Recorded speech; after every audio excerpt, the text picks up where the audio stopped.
Hello there. Welcome to another episode of A to Zig. Today I am going to talk about drought and deluge. So if you look around, climate change is here. Drought worldwide is a big issue, especially this year, but it's been that way for a while. And we're seeing flooding, deluge along many rivers and in many lowlands across the United States. So I want to focus on the U.S., but I also want to refer to the fact that this is a worldwide climate issue. And I'll share some of my observations, including a trip I took out west. And I think you'll find that some of this information will make you feel a little bit more optimistic at the end. So to begin with, drought and deluge are related. And there are many people who think, well, how can that be? Drought and flooding related? Can't be climate change if both those things are happening. Or maybe it is. And it is. Just spoiler alert, this is what happens when climate changes drastically.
I think it's quite clear that there's a water crisis, and some are facing it, directly today. Some are going to face it tomorrow or next week. And but it's a national crisis. What is it that we have to do about water in general that's going to make it possible for us to treat it like an asset or treat it like something that's more valued than it is? And this is from that legal perspective, but also maybe from a policy perspective. Sure. And so, we're seeing more intense rainstorms in some areas. Certainly here in the spring in Michigan, we've had these catastrophic floods over the last few years, and that's tied directly to climate change. A warmer climate means there's more energy, more ability for the atmosphere to hold moisture and to then fall down in the form of rain in these more intense rainstorms. And also drought, right? We're seeing parts of the country that are more parched than they've ever been because of shifts in climate, because of these greenhouse gas emissions that our legal system has not regulated up to this point. And so in terms of water, it's really interesting, going back to the early days of the United States and following British common law, really water was treated as a property right. If you own property, the groundwater below the surface was part of your rights. If you own property adjacent to a river, lake, or a stream, you had a property interest in that water. And you could use the groundwater or the surface water to your benefit, so long as you weren't harming another user, right? Another person downstream or another person sharing the lake or the groundwater aquifer. And that common law system led to, over time, a degradation or harm to our water resources. And so we needed to look at other ways of protecting our water, either regulating pollution going into the water or regulating the amount of water that you can pump or that you can discharge from a surface water. And so, water is definitely an asset. It's something that has been viewed as a property right.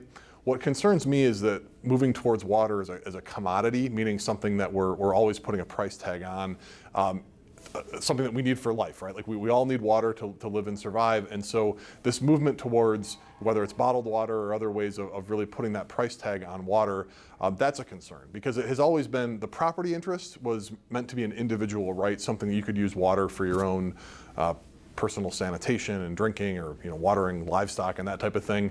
And it's much different in a modern society where a lot of people don't own property, right? You might be a renter. You may live in an area where you're not even able to access the groundwater because you're part of a municipal water supply. But every person, every citizen that we have should have access to water. And I think that's where we need to sort of shift our thinking. It's from more of a property interest, property rights, to a source of life, and to something that we all have an interest in. We all should have some ownership of our water supply because it's necessary for us to continue as a species. That is way beyond where our legal system is. Our legal system still thinks of water more or less as a property right, or as an ownership interest in water. We need to get beyond that and look at water as a community asset and a community resource. And figuring out ways to harness, when we have those big rain events, those extreme rain events, how can we grab some of that water, save it in cisterns or places to then use for irrigation and things like that, so that it's not just running off and carrying pollution into our rivers and lakes. So there's these things are interconnected, but again, our legal system is really relying on some ancient principles here with property rights, and that really isn't sufficient to deal with the modern demands that we have on our water supply. And I mentioned that there is a worldwide climate change. It's not just in the United States. Let's talk about the significant climate anomalies and events that have taken place just in July in 2022. We have had some of the worst weather possible, and it's spreading worldwide. If you've been following the aspects of it in this country, it has caused much disruption. More disruption than people probably ever thought was going to happen in their lifetime.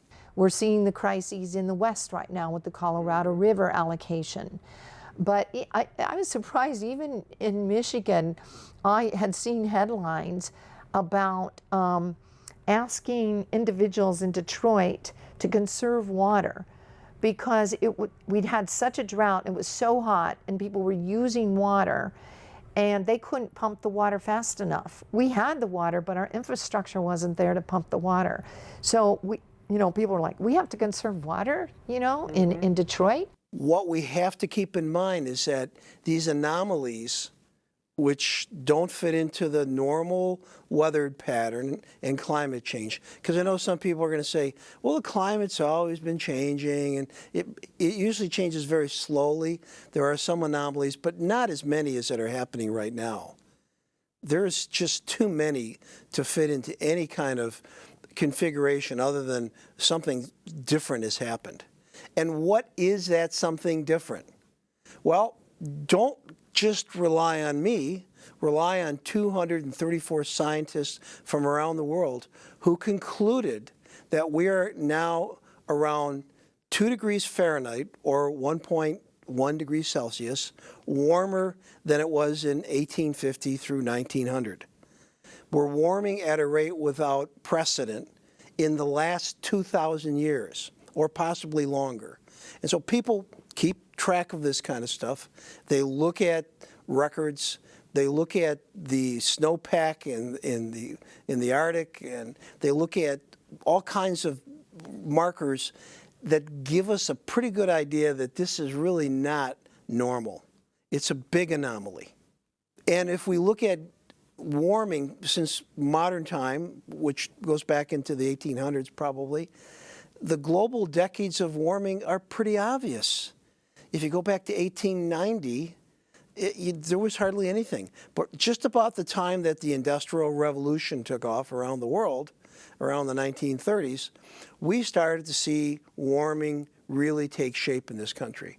And more recently, as we've moved into 2010 and now the 2020s, it's been remarkably much more of an issue. But it follows a regression line that people said would take place if we didn't do something about CO2 and other gases that were entering into the atmosphere.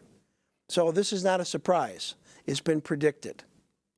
When we look at the heat content of the oceans, And this is important because the oceans are heat sinks. They capture heat. If we look at the records of them from 1993 to 2019, what we see is various parts of the ocean are warming. And of course, this is going to have a big impact on climate, but it's also going to have an impact on a variety of other things, including what's going to happen to shorelines and communities that are coastal or are on islands. This kind of change is going to be even more dramatic and move faster because of the increase in hurricanes. And hurricanes tend to increase when you have warmer water. The result is going to be many coastal cities are at risk because of these kinds of climate changes. And it will mean many people will need to leave these coastal cities. And we're talking hundreds of thousands of people probably being dislocated permanently. The 10 hottest years in record globally can be represented in this chart. Think about that. So this is really escalating and it's happening fast. Human activities have caused around 1.1 centigrade of global warming to date. And we need to keep in mind that the impact on this is already being felt in every region of the world. The global meeting that took place in Glasgow just recently here in 2022 decided that we needed to keep the temperature from rising above 1.5 Celsius. There's a reason for this. We know that this is a breaking point. Once we get past this, things start to escalate and it's like dominoes falling. And if we can limit global warming and keep a sustained reduction going of greenhouse gases and emissions and reduce the global carbon dioxide emissions by 45% by 2030, we could get back to the levels that we were experiencing back in about 2010. Human influence has warmed the climate at a rate that is unprecedented in the last 2,000 years. This graph, for instance, gives you a pretty good idea what that is. But there's also been other changes. Drought is worldwide, and it's causing enormous problems for populations. And let me get into that a little bit, because if you're living in a drought area, you know what I'm talking about. You understand this very clearly. And I've visited some drought areas recently. And this might give you some idea of what I'm talking about. I am here in Utah, Salt Lake City. This is the Great Salt Lake. The Great Salt Lake has been receding for years because of climate change. And what you see in front of me is grassland where there was once water. So as the lake has dried up because of climate change, it's being replaced by a sea of grass.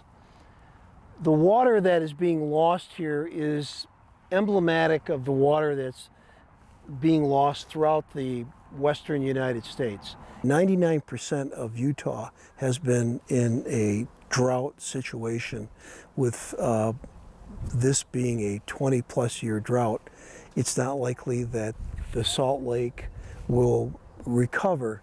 Much of it has receded, and as a result, people have had to pull up their boats. Sailboats are not sailing out there. Many people have gone through personal changes because of it, but more importantly, it's affecting the entire region around it. As this lake recedes, it changes the ecosystem around it, and we may not be able to save this lake. We may be at a point where the loss of this lake is part of the story of climate change in the western United States. But it's not just the surface water, it's the aquifers in this region that are going through the same kind of stress as water keeps being pulled out from there and not being replaced. It's sad to say, but the Great Salt Lake may disappear. I'd like to introduce Dr. Richard Hirth from the University of Michigan, an economist who can offer some ideas as to what we could do differently from a business aspect to mitigate some of these climate issues that we're dealing with. How has climate change impacted economic planning and progress? I like to take on that question from a global perspective because it is a global problem and it's by its very nature. The most recent data that I've seen was a survey that Reuters did of climate economists. I'm an economist but not a climate economist, so I have to lean on others' expertise for this. But the consensus was that in order to get to net zero carbon emissions by 2050, we would have to invest globally about 2 to 3% of global output per year.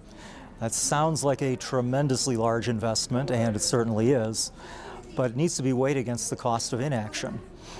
Status quo trends, if they were allowed to persist, the cost of inaction would exceed the cost of action in just a few years by 2030, with the gap then growing every year thereafter. So from a global perspective, economic progress is going to be impaired to a much greater extent if we don't do something than if we do something. So I'm here in Moab, Utah, and as you can see, it's beautiful in a way, but it's also dry. And the drought here in Utah, as well as in the West, has had a profound effect on the economic life of people and also on the health of people. What is the economic cost of climate change on human health?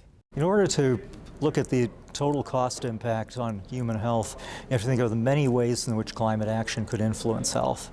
You think of the acute events, the ones that make the news, the wildfires, the storms, the major heat events, which have significant costs associated with them, and then all the more chronic events, changing migration patterns, changing in environments in terms of where mosquitoes can live and spread disease.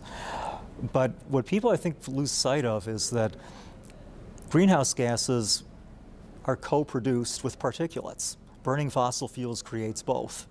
And in fact, even if climate change didn't exist, burning fossil fuels, we know, is posing a tremendous morbidity, mortality, and cost impact throughout the world. And actually, most of the cost impact of fossil fuels on human health is probably through that more traditional air pollution mechanism, and all the climate costs are just added on top of that. There was a sea that covered this area a long time ago. It has disappeared. We have the remnants of it now, and we understand that climate does change. But one of the things we also understand is that man's influence has accelerated change. What took thousands of years to take place in the past is now being accelerated because of man's influences on the environment and moving much faster. And I don't know if we can keep up with those changes. The drought here in Utah has been going on for more than 20 years. And it doesn't look like it's going to end anytime in the future. If there is such a threat throughout the Southwest, it means that people are going to have to adjust to it. And that could mean migration away from areas like this, where it gets harder and harder to live.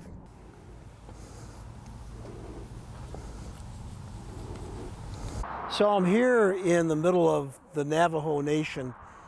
There's a river that flows through here into Whitehorse. And for many communities, this makes a big difference.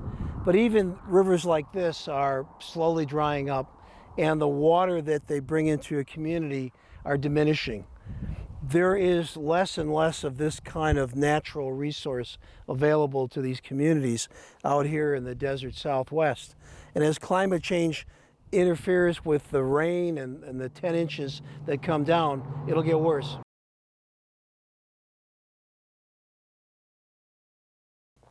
So when we think about the Southwest and we think about the desert region, we have to be conscious of the fact that it's been dry for a long time.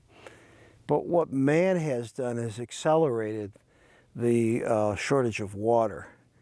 And this has come for a number of reasons. One, increase in population, increase in use in water, but also climate change.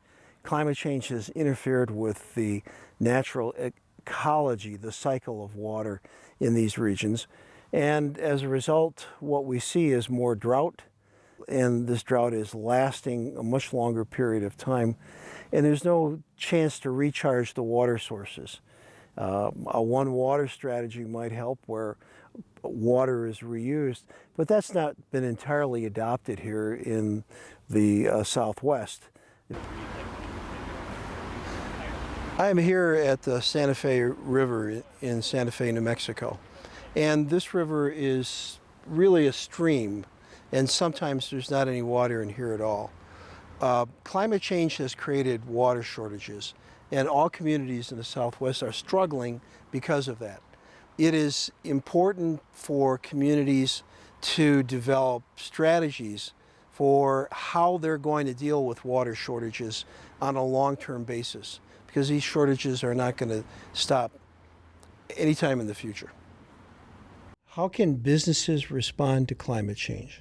Climate change you could call sort of a wicked problem, and a wicked problem is one where there sort of are no easy technical solutions. There are many stakeholders with conflicting interests, and many people have to mobilize in order to overcome the problem.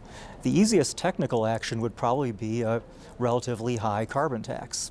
That would be something that economists would generally favor because it would internalize the problem and make it a cost of doing business and a cost of purchasing and using products for consumers.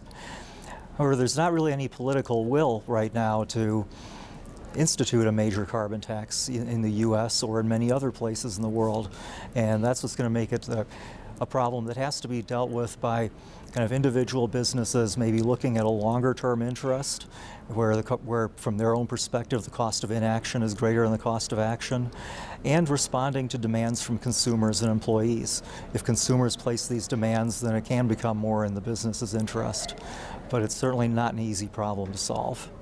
The other big area that is starting to be recognized by people is that without water, it's pretty hard to get food production up to the level that is expected of billions of people globally.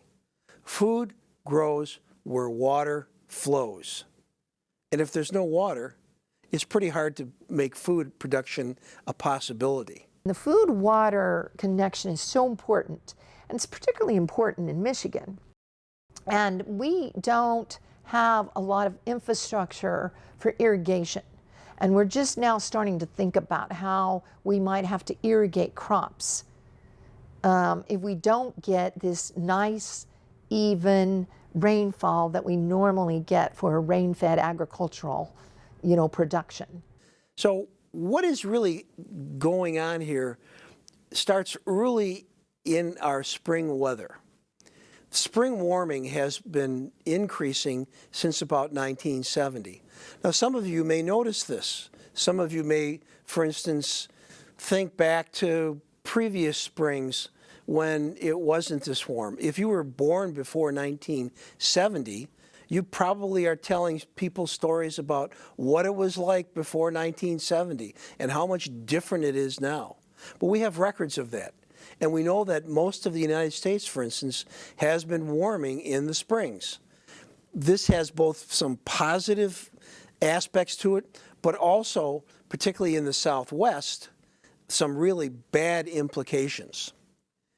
The U.S. Southwest saw the greatest number of above normal temperature spring days in recent memory. And it is something that's spreading along the equator worldwide. So it's not just our Southwest. If you go around the world along the equator, everybody is in the same predicament. It's getting warmer. Of course, that means there's a lot of things that go with it. And how much warmer is it? Well, look at Reno, Nevada. They've increased by 7.2 degrees Fahrenheit. Las Vegas, 6.4 degrees Fahrenheit. El Paso, 5.8. Tucson, 5.8. Every day is a record somewhere. The temperatures are above 100 during the summer and moving into the fall. So we're looking at some major shifts here. And they're not temporary. There may be some relief, but it's not going to go away. Climate change has caused higher spring and summer temperatures. Higher temperatures typically also cause soils to get drier for longer. And this increases the likelihood of drought and a longer fire season. Fires are pretty naturally going to happen. Lightning strikes, those kinds of things will bring that about. But the more dry area you have and the longer period of time without rain to put out the fires, the more we have had fires out west and other parts of the world. Record numbers of fires. I'm talking thousands of fires, not just a few hundred, thousands of fires taking place. And the other thing that happens is when we have fires, it changes the way the soil is. It allows for less infiltration of rain. It gets harder. It gets more compact. And so when it does rain, the rain ends up streaming into the rivers, leading to worse flood conditions. It doesn't soak in slowly. It runs off and causes these torrential floods that take place. There's another thing that takes place with fires, air quality. You know, if you look at a picture of a human hair and compare the particles that come off of these kinds of fires, you see very much that they're smaller than a grain of sand. Those things end up in our lungs. The dangers of wildfire smoke is that it's a pollutant and it triggers asthma attacks, heart attacks, strokes, and it can kill. So climate change is exacerbating wildfires, and it's creating another risk during rainstorms and mudslides. With the uptick in wildfires due to climate change, more and more areas are being exposed to risks. And so the combination of wildfires followed by extreme rain will become more frequent in the future because of the warming that's taking place. Climate change has caused higher spring and summer temperatures and earlier spring snowmelts. If you look at the situation out west, the snowmelt is fast. It's causing flooding. Look at the most recent flooding that took place, for instance, in Yellowstone. We were in Yellowstone the day before the deluge of rain started. I am here at the Yellowstone National Park in Montana, United States. March 1st, 1872, Ulysses S. Grant made this a national park. First national park in the United States. What we have here is a beautiful, natural, wonderful place for people to visit. And it also reminds us of what the environment looks like when man has not really altered it too much. But here's the situation. Climate change right now is changing every environment in the United States and around the world. Our natural parks, for instance, could go through major changes because of the climate change that man has created. And we know that if we don't do something about this now, it may be too late later. And the snow, which was packed into the woodlands and up in the high country, started to melt. And the result was this intense flooding that just went through the entire area, causing severe changes in the habitat and really sending a signal to all of us that this is real. It's happening. The deluge, which is the other side of this coin. We are seeing the amount of water vapor increasing. It increases about 7% for every 1.8 degrees Fahrenheit of temperature. And so when we think about these cloudbursts and these rains now, where you might get 8 inches of rain in several hours, it's because there's more vapor that's going into these clouds, causing these kinds of dramatic rainstorms that are taking place. These extreme storms get wetter as the temperature rises.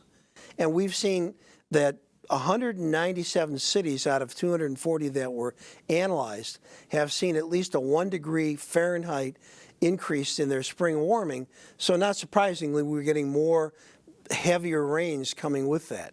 And with it comes flooding. And the flooding usually is going to infiltrate into areas that are low. And over time, because we haven't had this kind of climate situation, people have built in low areas, along rivers, in wadis, in areas that probably in the past people would have shied away from, but they haven't now. So that when we do get this flooding, we get this kind of effect. So we have to stop and think about this. and think about it long and hard. Why? Because just in 2020, we had billion-dollar weather and climate disasters in this country. It's causing great economic harm, as well as disruption and loss of human life. So warmer winters due to climate change are also an issue. There's less winter precipitation, falling as snow and more falling as rain. Snow tends to stay underground longer, and it seeps into the ground and into our watershed at a slower pace. If we don't have this slow melt, it's going to change the concentration of water everywhere, as well as create more flooding conditions. And with this is going to come something that many people are not prepared for yet, but we see it happening: migration. People migrate away from areas that are unsafe. So as conditions like droughts and flooding take place, people will be looking for other places to live, to relocate. And some of that migration is going to be massive, hundreds of thousands of people moving at once. But more than likely, it's going to be a slow creeping of people away from these areas to areas that are much more protected from these kinds of events. So we know catastrophic flooding has ravaged communities already. Communities like St. Louis this year received more rainfall in one day than any other day on record. We see flash flooding in places like Kentucky. We see flash flooding in other parts of the country, Louisiana, out east, out west. It's taking place because we have these changes in climate. So here's the big question. Can we slow or even reverse global warming? That's a good question. Transitioning to energy sources that do not emit greenhouse gases, such as solar, wind, and biofuels, and nuclear, can slow the pace of climate change. And Congress has already taken some action. In 2020, it directed the EPA to phase down the production and consumption of hydrofluorocarbons. And if we can take these hydrofluorocarbons out of the system over the next 15 years, that'll be helpful. The Inflation Reduction Act of 2022 offered $4 billion for Western drought relief and to try to make those areas more resilient, and $369 billion for energy security and climate change investments. So there is money going in that direction. But you and I can do some things. We can conserve water. Think about all the times you waste water. We can recycle. I hope you're recycling. Hope you're getting those things in. I hope you're reducing your energy consumption.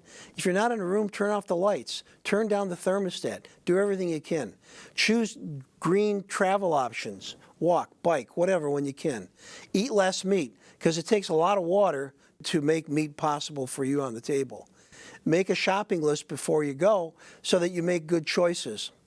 Reduce your waste and choose ethical brands so that you're contributing to those organizations who already know that this is an issue and are doing something about it. So anyways, I want to thank you for being a part of this, and I hope that you're able to appreciate some of the things that I'm bringing to your attention.